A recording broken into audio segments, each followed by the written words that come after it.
Hi friends, ഇന്നത്തെ എൻ്റെ topic വന്നിട്ട് എല്ലാവർക്കും ഇഷ്ടപ്പെട്ട ഒരു റൈറ്ററിൻ്റെ one of the most popular play Macbeth ആണ്.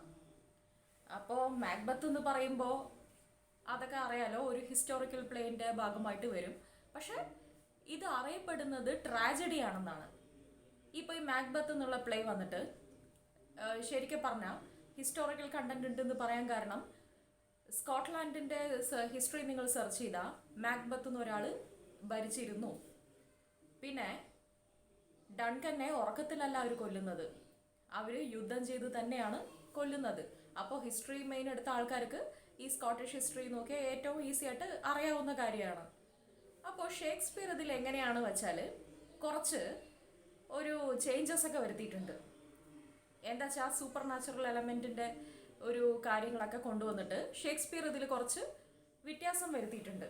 അപ്പോൾ മാക്ബത്ത് എന്നുള്ള ഷേക്സ്പിയറിൻ്റെ ഒരു ട്രാജഡി, ഇപ്പോൾ ഷേക്സ്പിയറിൻ്റെ 4 ട്രാജഡിയാണ് ഏറ്റവും പോപ്പുലർ.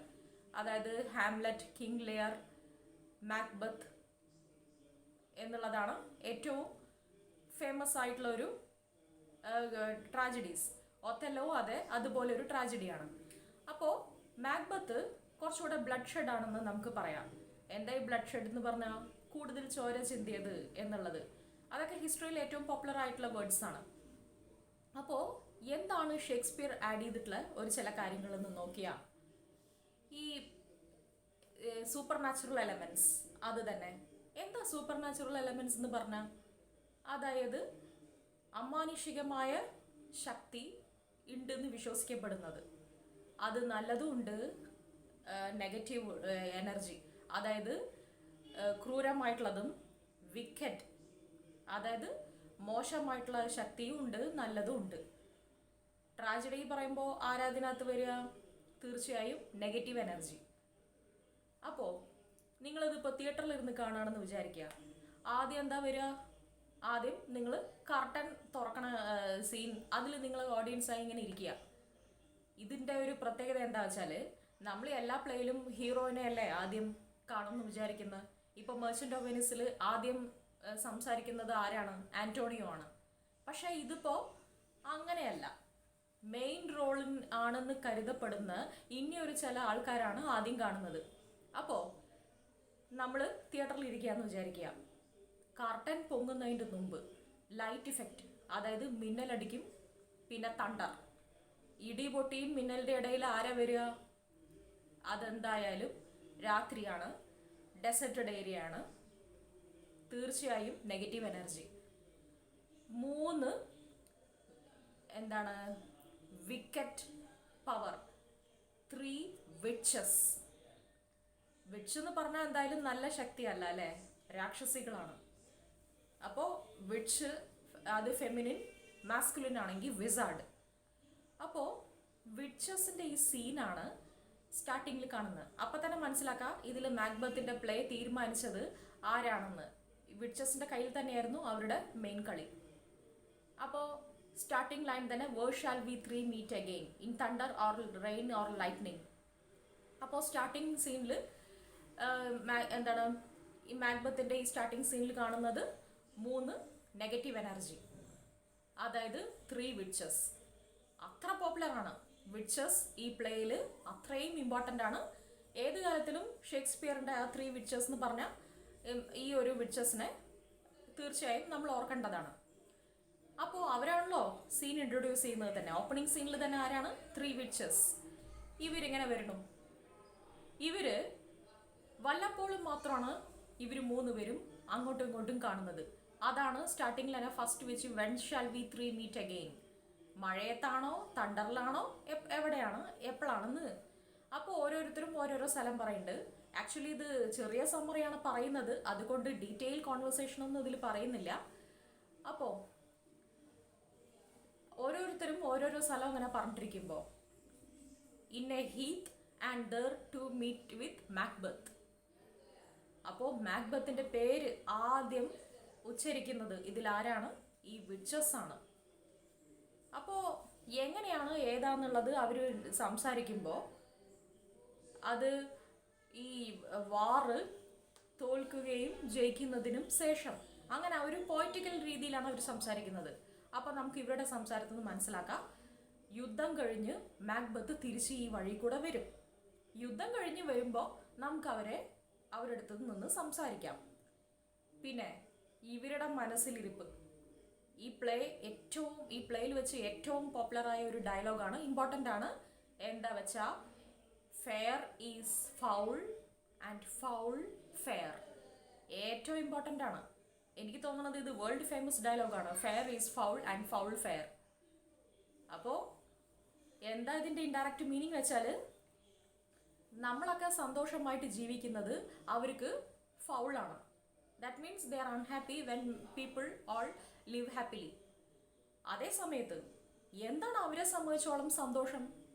അതായത് മനുഷ്യന്മാരൊക്കെ ട്രാജഡി അനുഭവിക്കുക, കഷ്ടപ്പെടുക, സങ്കടപ്പെടുക, മരിക്കുക. ഈ ഫൗളാണ് ഇവരെ സംബന്ധിച്ചോളം ഫെയർ. അതാണ് fair is foul, foul fair. മനുഷ്യന്മാർ സന്തോഷമായിട്ടിരിക്കുന്നത് വിച്ചസിന് സങ്കടം, മനുഷ്യന്മാർ ട്രാജഡി അനുഭവിക്കുന്നത് വിച്ചസിന് സന്തോഷം. ഇതിപ്പോൾ നിങ്ങൾ പഠിക്കുന്ന സ്റ്റുഡൻസ് എസ്സേക്ക് എഴുതുമ്പോഴും ഈ ഒരു ഡയലോഗ് കോട്ട് ചെയ്ത് എഴുതിയിരിക്കണം. അതായത് fair is foul, foul fair. അപ്പോൾ നിങ്ങൾ മറക്കില്ല എന്ന് ഞാൻ പ്രതീക്ഷിക്കുന്നു. അങ്ങനെ ഇവരുടെ 3 പേരുടെയും കോൺവെർസേഷൻ കഴിഞ്ഞിട്ട് നമ്മൾ കാണുന്നത് പാലസിൽ കിങ് ഡൺകൻ, സ്കോട്ട്ലാൻഡത്തെ രാജാവ് ആരാണ്? ഡൺകൻ. ഏറ്റവും കൈൻഡും ബെനവലൻറ്റും, സ്കോട്ട്ലാൻഡ് തന്നെ എല്ലാവരും ഇഷ്ടപ്പെടുന്ന ഒരു രാജാവാണ് ഡൺകൻ. ഡൺകൻ്റെ കൂടെ ആരാ ഉള്ളത് വെച്ചാൽ, മൂത്ത മകൻ മാൽക്കോമും രണ്ടാമത്തെ മകൻ ഡൊണാൾഡ് ബെയ്ൻ. ഇവർ രണ്ടുപേരും അവരുടെ കൂടെ ഉണ്ട്. അത് കഴിഞ്ഞിട്ട് എന്തായാലും രാജാക്കന്മാർ പറയുമ്പോൾ അറ്റൻഡൻസും സെർവൻസും ഉണ്ടാവും. റോസ്, ലനോൺസ്, ഇങ്ങനത്തെ ആൾക്കാരൊക്കെ ഉണ്ട്. എന്നാൽ ആദ്യം തന്നെ നല്ല വാർത്തയല്ല അവർ റിസീവ് ചെയ്യുന്നത്, ഒരു സാഡ് ന്യൂസ്. എന്താ വെച്ചാൽ, ഒരു സാഡ് ന്യൂസ് ഉണ്ട്, അതുപോലെ ഒരു ഗുഡ് ന്യൂസും ഉണ്ട്. ചോരയിൽ കുളിച്ച ഒരു സർജൻറ്റ് വരുന്നുണ്ട്. അപ്പോൾ സ്റ്റാർട്ടിങ് സീനിൽ നമ്മൾ ഈ കാണുന്നത് പാലസിൽ അത്ര നല്ല അറ്റ്മോസ്ഫിയർ അല്ല. ഇതിൽ മാൽക്കോമിനും വധഭീഷണി ഉണ്ട്, എന്നാലും സർജൻറ്റ് വന്നത് ഒരു അതിശയത്തോടെയാണ്. അയാളുടെ മുറിവിൻ്റെ വേദനയല്ല അയാൾക്ക് തോന്നണത്. ഷോക്കിംഗ് ആയിട്ടുള്ള ഒരു കാര്യം ഇപ്പോൾ കണ്ടു. എന്താന്ന് നോക്കുമ്പോൾ ഏകദേശം ബോധം നശിക്കും, അത്രയും ബുദ്ധിമുട്ടുന്ന ഒരു അവസ്ഥയിലാണ് സർജൻറ്റ്. യുദ്ധത്തിൽ നിന്ന് മുറിവേറ്റിട്ട് എന്തായാലും ഈ കണ്ട അത്ഭുതം ഡൺകനെ അറിയിക്കണം എന്നും പറഞ്ഞ് ജീവൻ പിടിച്ചു വെച്ച് ഓടി വന്നതാണ്. എന്താ വെച്ചാ, ചതി നല്ലപോലെ സ്കോട്ട്ലാൻഡ് അനുഭവിച്ചു. വേറൊന്നുമല്ല. ആരായതിന് കാരണം? കോഡറത്തെ പ്രഭുവാണ് കാരണം. കോഡർ വന്നിട്ട് സ്കോട്ട്ലാൻഡിനെ ഒറ്റിക്കൊടുത്തു. അപ്പോൾ കോഡർ, തെയിൻ ഓഫ് കോഡർ, അപ്പോൾ അദ്ദേഹത്തിനെ നമ്മൾ വിശ്വസിച്ചു. പക്ഷേ സ്കോട്ട്ലാൻഡിൻ്റെ എതിരെ യുദ്ധം ചെയ്യുന്നത് ആരാ വെച്ചാൽ നോർവേ ആണ്. അപ്പോൾ ഇതൊക്കെ യൂറോപ്യൻ നൈബറിങ് കൺട്രീസ് ആണ്. അന്നൊക്കെ അങ്ങനെ ആയിരുന്നല്ലോ യുദ്ധം. അങ്ങനെ എന്താ കോഡർ ചെയ്ത പണി വെച്ചാൽ, നോർവേ ഒരു ചതി നമ്മളടുത്ത് ചെയ്തു. അതായത് യുദ്ധത്തിൽ പോലും നീതി വേണം, ന്യായം വേണം എന്ന് നമ്മൾ പറയാറുണ്ടല്ലോ. അതെങ്ങനെയാ വെച്ചാൽ, 2 കൺട്രി തമ്മിൽ യുദ്ധം ചെയ്യുമ്പോൾ എത്ര സോൾജേഴ്സാണ്, എന്തൊക്കെ ആയുധമാണെന്ന് കണക്ക് കാണിക്കണം. നമ്മൾ ഹിസ്റ്ററിയിൽ പഠിക്കുമ്പോൾ ഈ യുദ്ധം അങ്ങനെയൊക്കെ അല്ലേ, പക്ഷേ അതിൻ്റെതായ റൂൾസ് നോക്കുമ്പോൾ കണക്ക് കാണിക്കണം എന്നുള്ള ഒരു കാര്യമുണ്ട്. അതിപ്പോൾ അധികം പേർക്കും അറിയാം ഈ കാര്യങ്ങളൊക്കെ. അപ്പോൾ ഇതിൽ എന്താ പ്രശ്നം പറ്റിയ വെച്ചാൽ, കള്ളത്തരം നോർവേ ചെയ്തു. അതായത് പറഞ്ഞ അത്ര ആൾക്കാരെയല്ല ഇറക്കിയത്, പറഞ്ഞതിൻ്റെ ഇരട്ടിക്ക് ഇങ്ങനെ ആൾക്കാർ ഇറങ്ങിക്കൊണ്ടിരുന്നു. പക്ഷേ കോഡർ പ്രഭുവാണ് കയറി കളിച്ചത്. സ്കോട്ട്ലാൻഡിനെ ഒറ്റിക്കൊടുത്തത് കോഡറാണ്, തെയിൻ ഓഫ് കോഡറാണ്. നിങ്ങൾ ഒരിക്കലും എക്സാമിന് അറിയാതെ കോഡർ എന്ന് എഴുതരുത്, തെയിൻ ഓഫ് കോഡർ എന്ന് തന്നെ എഴുതണം. അപ്പോൾ മൈന്യൂട്ട് മിസ്റ്റേക്കാണ് എസ്സേക്ക് ചിലപ്പോൾ മാർക്ക് പോകാൻ ചാൻസ്. അപ്പോൾ അതൊക്കെ ഡീറ്റെയിൽ ആയിട്ട് ഞാൻ പറയുന്നുണ്ട്. അപ്പോൾ ഡൺകൻ ആകെ സങ്കടമായി. I had my absolute faith in him. എൻ്റെ മുഴുവൻ വിശ്വാസവും ഞാൻ അവനിൽ അർപ്പിച്ചിരുന്നതാണ്. എന്താണ് അവൻ ഇങ്ങനെ ചെയ്തത്? അപ്പോൾ എല്ലാവരും വിചാരിച്ചു, അപ്പോൾ സ്കോട്ട്ലാൻഡിൻ്റെ കാര്യം കഴിഞ്ഞില്ലേ എന്ന്. പക്ഷെ സർജൻറ്റ് ഒരു സന്തോഷ വാർത്തയും കൂടെ ചേർന്നിട്ടാണ് പറയുന്നത്.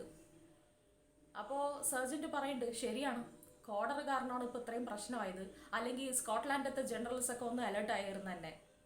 അങ്ങനെ പറഞ്ഞതിൻ്റെ അപ്പുറം ആൾക്കാർ ഇറങ്ങി യുദ്ധം ചെയ്ത് സ്കോട്ട്ലാൻഡ് തീർന്നുവെന്ന് നിൽക്കുകയാണ്. പക്ഷേ ഒരാളുടെ വാളും മാക്ബത്തിനെ തോൽപ്പിച്ചില്ല. അപ്പോൾ ബ്രേവ് മാക്ബത്തിന്റെ മുന്നിൽ എല്ലാവരും പോയി. ഒറ്റയ്ക്കാണ് മാക്ബത്ത് എത്രയോ സോൾജേഴ്സിനെയും കൊന്നത്. നിസ്സാരപ്പെട്ട കണക്കായിരുന്നില്ല. മാക്ബത്തിന്റെ ധൈര്യവും ആ ഒരു ആത്മവിശ്വാസമാണ് ഇന്ന് സ്കോട്ട്ലൻഡിനെ രക്ഷിച്ചത്. അപ്പോൾ ഡൺകന് ഭയങ്കര സന്തോഷമായി. എൻ്റെ കസിൻ ബ്രദർ അപ്പോൾ വെറുതെ അല്ല. ആക്ച്വലി മാക്ബത്തും ഒരു ജനറൽ എന്ന് പറയുന്നതിനെക്കാട്ടിലും മാക്ബത്തും രാജവംശമാണ്. കാരണം ഈ ഡൺകൻ്റെ കസിൻ അനിയനാണ്.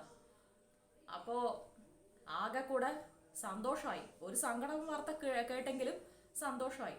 അപ്പോൾ എങ്ങനെയെന്ന് എല്ലാവരും ഒന്ന് ഷോക്കായി. പക്ഷെ മാക്ബത്ത് ഒറ്റയ്ക്കാണ് ഇത്രയും പേരെ കൊന്നത്. അപ്പോൾ നിസ്സാരപ്പെട്ട ആളല്ല. അപ്പോൾ ഒരു കാര്യം ചെയ്യാം, കോഡറിനെ ഇനി വെച്ചേക്കാൻ പാടില്ല. തെയിൻ ഓഫ് കോഡറിനെ തൂക്കിക്കൊല്ലണം. അങ്ങനെ അപ്പോൾ കോഡറിനെ ആര് നോക്കും? അവിടുത്തെ പ്രഭു ആരെ ആക്കണം? മാക്ബത്തിനെ ആക്കാം. ഇപ്പോൾ മാക്ബത്ത് ആരാ വെച്ചാൽ തെയിൻ ഓഫ് ഗ്ലാമിസ്. ഗ്ലാമിസത്തെ പ്രഭുവാണ് ഇപ്പോൾ ആര്? മാക്ബത്ത്. കോഡറത്തെ പ്രഭുവും മാക്ബത്ത് തന്നെ ആവണം എന്ന് അവരവിടെ നിന്ന് തീരുമാനിച്ചിട്ട് ശരി. അപ്പോഴത്തേക്കും ഇതും പറഞ്ഞിട്ട് സർജന്റ് ബോധം കെട്ടി വീണു. അങ്ങനെ ട്രീറ്റ്മെന്റിന് വേണ്ടി കൊണ്ടുപോയി. സന്തോഷം കൊണ്ട് എന്താ ചെയ്യേണ്ടെന്ന് അറിഞ്ഞില്ല. അങ്ങനെ ഇരിക്കുകയാണ്. അത് കഴിഞ്ഞിട്ട് സീൻ അടുത്തത് ഷിഫ്റ്റ് ആവണത് ഈ വിച്ചസിനെയാണ്. ഈ സീനിൽ അറിയാം എന്താ ആ പെണ്ണുങ്ങളുടെ പെണ്ണുങ്ങളല്ല, എന്താണ്, വിച്ചസ് ആണല്ലോ, രാക്ഷസികളാണല്ലോ, അവരുടെ പ്രവൃത്തി എന്താന്ന്. കുറച്ചു നേരം ഓരോരുത്തരും ഓരോരോ ഭാഗത്ത് പോയി. എന്താ വെച്ചാൽ ഒരു സ്ത്രീ വന്ന് ഒരു വിച്ച് ചോദിച്ചു, സഹോദരി നീ എവിടെയായിരുന്നു ഇത്ര നേരം? അപ്പോൾ പറഞ്ഞു, ഞാൻ ഓരോരുത്തരും പോയിട്ടുണ്ടായിരുന്ന വ്യത്യാസമായ ഡയറക്ഷൻ വേറെ വേറെ സ്ഥലങ്ങളൊക്കെ പറഞ്ഞു. അപ്പോൾ ഒരു വിച്ച് പറഞ്ഞു, ഞാൻ ഒരു സെയിലറിൻ്റെ ഭാര്യയുടെ അടുത്ത് കുറച്ച് കടല ചോദിച്ചു, അതായത് ഈ അണ്ടിപ്പരിപ്പ് ചോദിച്ചപ്പോൾ അവൾ എന്നെ ചീത്ത പറഞ്ഞു, പൊടി രാക്ഷസി എന്നും പറഞ്ഞ് എന്നെ തള്ളിക്കളഞ്ഞു. അപ്പോൾ അതിനുള്ള പണിഷ്മെന്റ് ഞാൻ അവൾക്ക് കൊടുക്കും. എങ്ങനെ വെച്ചാ, അവളുടെ ഭർത്താവ് ഒരു സെയിലർ ആണല്ലോ, ഷിപ്പിൽ പോയിക്കൊണ്ടിരിക്കുന്നില്ലേ, ആ ഷിപ്പിനെ റക്ക് ചെയ്യാം. അപ്പോൾ എന്താ മനസ്സ് നോക്ക്, ഒരാളെ കൊല്ലാൻ വേണ്ടിയിട്ട് ഷിപ്പിനെ തന്നെ എന്താണ് നശിപ്പിച്ച്, ഇതിൽ വെസൽ എന്ന് പറയുന്നത് ഷിപ്പാണ്, ഷിപ്പിനെ തന്നെ മുക്കിയിട്ട് എല്ലാവരെയും കൊല്ലാൻ നോക്കുക. എന്നിട്ട് പറഞ്ഞു, അപ്പോൾ ഒരു വിളിച്ചു പറഞ്ഞു, ആ കടൽ ഭാഗത്ത് കാറ്റടിക്കുന്ന കാര്യം ഞാൻ ഏറ്റുന്ന്.